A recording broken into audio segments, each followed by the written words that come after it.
আসসালামু আলাইকুম ভাই। ওয়ালাইকুম আসসালাম। কি করছেন এখানে আপনি? এখানে পেয়ারার ডাল কেটে দিচ্ছি। এই পেয়ারার ডাল কাটার কারণ কি এখন? এখন এই বর্ষার সিজনে পেয়ারার দাম হয় না, বাজারে নিলে বিক্রি হতে চায় না, এই জন্য কেটে দিচ্ছি। এর পরবর্তীতে কস ছাড়বে, কসে প্রচুর পরিমাণ পেয়ারা হবে, সেই পেয়ারার দামও থাকবে ভালো, এই জন্য কেটে দিচ্ছি। তো কয় বিঘে এরিয়া নিয়ে চাষ করেছেন এই পেয়ারা চাষ? আমার এখানে 2 বিঘে পেয়ারা বাগান আছে। তো এতে পেয়ারা চাষে প্রথম কয়টা চাষ দেওয়া লাগে নাকি গাছ পোতার সময়? গাছ পোতার সময় প্রথমে 4খান চাষ দিয়ে পুঁতলাম। আপনার এখানে কয় হাজার গাছ আছে? আমার এখানে 2 বিঘে জমিতে 800 গাছ আছে। 800 গাছ আছে। আপনি মাসে কিরকম পেয়ারা বিক্রি করেন, কত টাকার প্রায়? মাসে তো হয় না, একবার পেয়ারা হলে 3 মাস পর পর পেয়ারা হয়। 3 মাস পর পর এই পেয়ারা হারভেস্ট করেন ক্ষেত থেকে, তাই তো? জি। তো এগুলোর বাজার মূল্য কেমন থাকে সবসময় নাকি? এখন বর্তমান 50 টাকা বিক্রি হচ্ছে বাজারে, 50-55 এইরকম।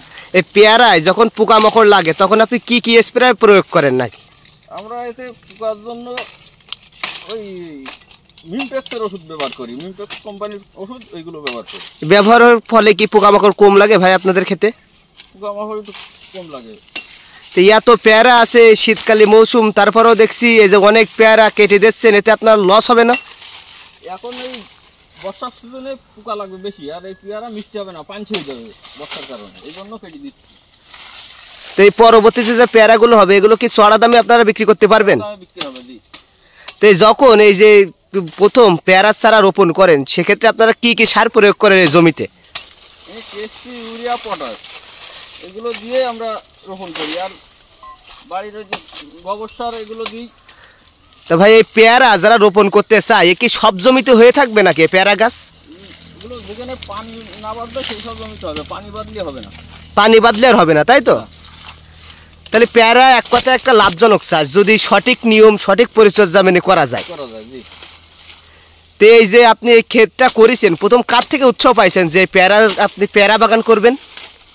আমি প্রথম জীবননগরকে দেখে আসছিলাম, পেয়ারা বাগান দেখে আমার সেখান থেকে একটা টার্গেট ছিল যে আমি একটা বাগান করব।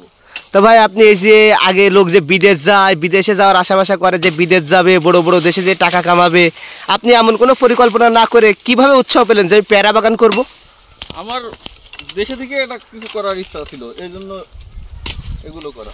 তো এই যে পরিবার থেকে লোক মা বাপ বলে যে বিদেশ যাও, দেশে কোনো টাকা নেই, তাই এসবের আপনি দেখছি ভুল প্রমাণ করে এই 2 বিঘে এরিয়া নিয়ে চাষ করেছেন পেয়ারা বাগান।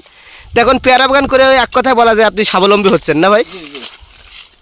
তা পরবর্তীতে কি আরও পেয়ারা বাগান বাড়ানোর কোনো ইচ্ছা আছে আপনার?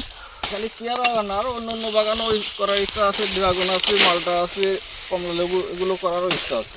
তো আপনি এখন যে পেয়ারা বাগান করছেন, পেয়ারা বাগানের পাশাপাশি আপনার কি কি ক্ষেত আছে? এমনি এখন আর কোনো ক্ষেত নেই, এমনি ধান, পাট এগুলো আছে। তো এক কথায় সর্বমোট এক কথা বলা যায় যে দেশে থেকে টাকা আছে যদি আমরা সঠিক পথ বেছে নিতে পারি, তাই তো? জি।